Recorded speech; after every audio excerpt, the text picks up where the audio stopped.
নমস্কাৰ। আজি আকৌ এটা সৰু ভিডিঅ' বনালোঁ। আজি স্কুলৰ পৰা আহি অলপ পাচলিবিলাকৰ গছবিলাকৰ গুৰিত থকা সৰু সৰু কিছুমান অপতৃণ অদৰকাৰী গছ বন উঘালি দিলোঁ। লগতে মাটি অলপ চপাই দিলোঁ। গুৰিবিলাকত মাটি চপাই দিলোঁ।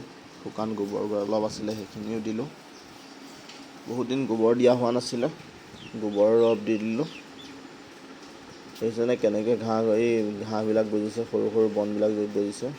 এইবিলাক মানে যেতিয়া ডাঙৰ হৈ যাব, গোটেই পুলিজোপা পাচলিজোপা মানে শাকজোপা গোটেই বেৰি ধৰিব, মানে আগবাঢ়িবলৈ নিদিয়ে।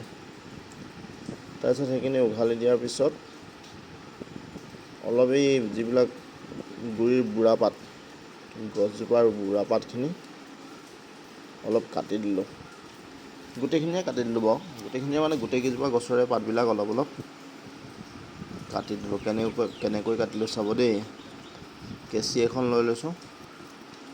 কেঁচিখন লৈ এই পাতবিলাক দেখিছেনে, ফুটা ফুটা হৈ গৈছে যে, বৰষুণৰ টোপাল পৰি হৈছে। কিছুমান পোকে হেৰি কৰিছে। এনেকৈ গুৰিৰ পাতবিলাক কাটি দিলোঁ। গুৰিৰ পাতবিলাক কাটি দিলে মানে এইটো কোৱা হয় যে উৎপাদনটো বৃদ্ধি পায় বুলি কোৱা হয়। সেইকাৰণে গুৰিৰ পাতবিলাক কাটি দিছোঁ। আপোনালোকৰ যদি আছে এনেকৈ আপোনালোকে গুৰিৰ পাতবিলাক কাটি দিব। Thank U.